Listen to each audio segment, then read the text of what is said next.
to see some hardwood, I'm gonna get y'all some here right quick.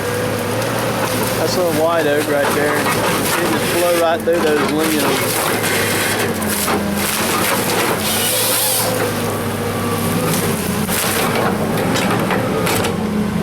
It don't run the hardwood as fast as the pine. Of course, you ain't going to. It doesn't matter if you got a loader or what. The hardwood's gonna slow you down.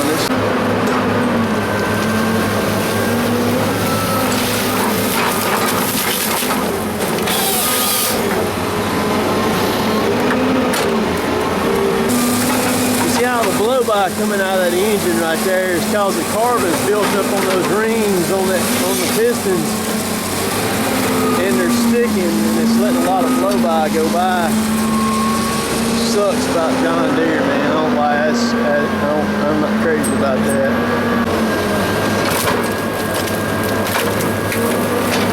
A little small hardwood tree right there.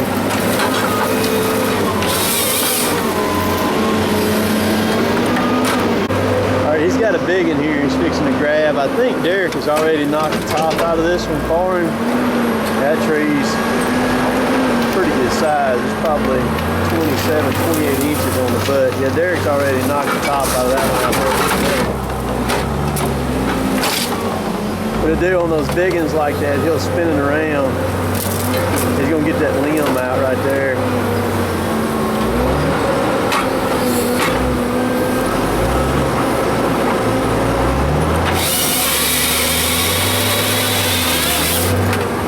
Cut that limb out by turning the head crossways like that and saw it out. Still a lot faster, even on that bigger hardwood like that, it's still faster, way faster than a loader and a delimber.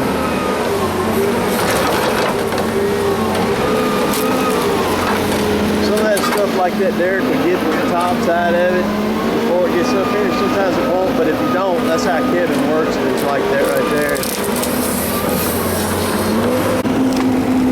I'm going to show y'all how big this tree is right here. And granted, Derek can knock the top, the very tip top out of it, but this machine, you see that? That oak right there is 30 inches on the butt. And that's the one he ran a while ago. Another one small hardwood. A lot of people wouldn't even run that hardwood tree through a loader and a delimber. They'd just left that. They wouldn't even cut that tree down. They'd left that tree standing. Show y'all here. See my GoPro right here, mounted on the. Get it stopped here. I'm recording. So I got this tether on it. That tether runs back to the hydraulic line. I made this tether. This is just a magnetic mount that I made the other day. I made this put the magnets on that mount.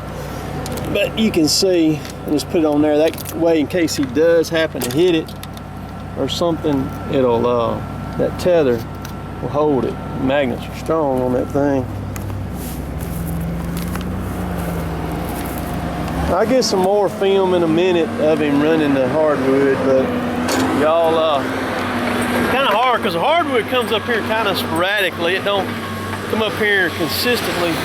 There are some jobs that we cut that does have a lot of hardwood on it, but it just kind of comes and goes.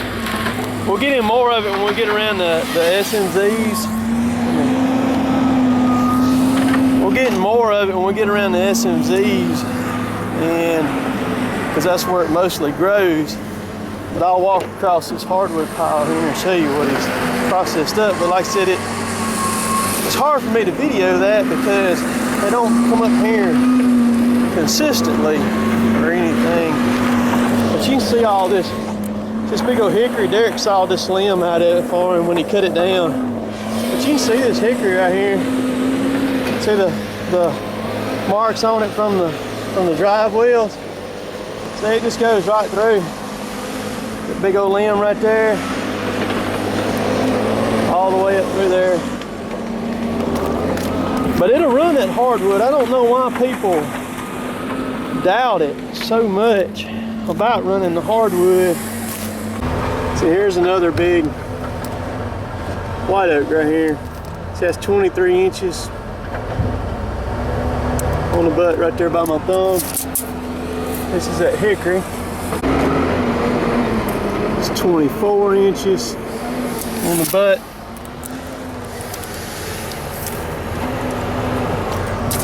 Big white oak, it's 18.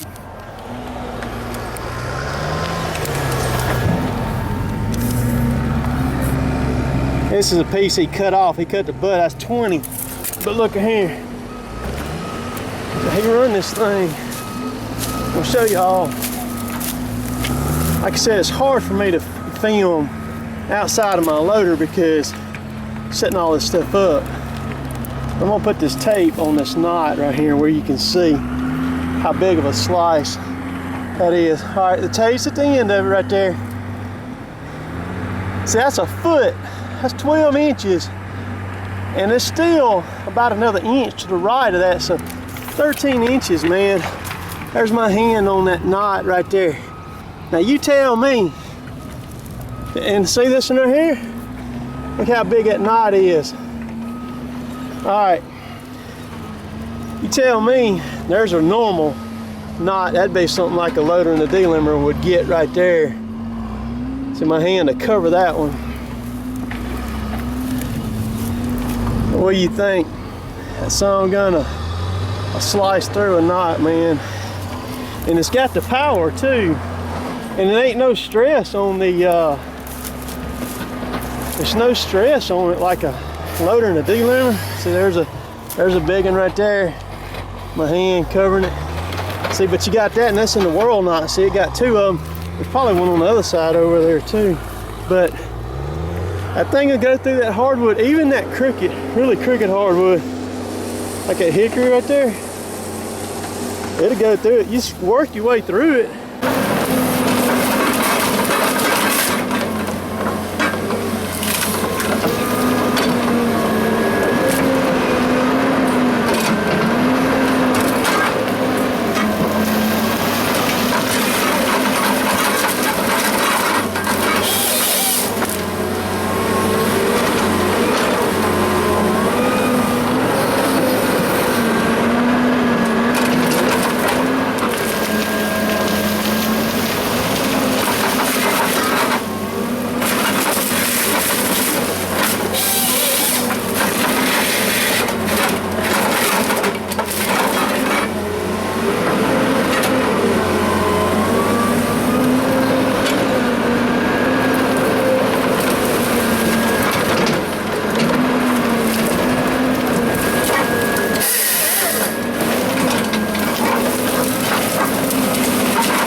That's a forked ellum. That's probably the worst freaking tree you can grab a hold of to run, the daggum ellum. You see, he just whacked that fork out of it, no problem.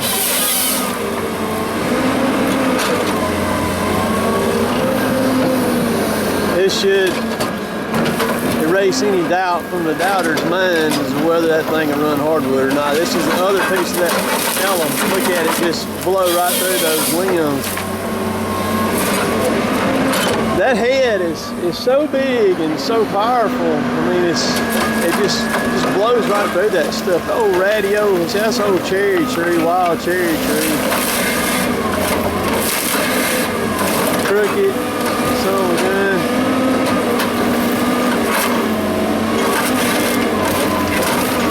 There you go, right around that crook, right through it. That's why we run the processor. Eats it up, man. Later.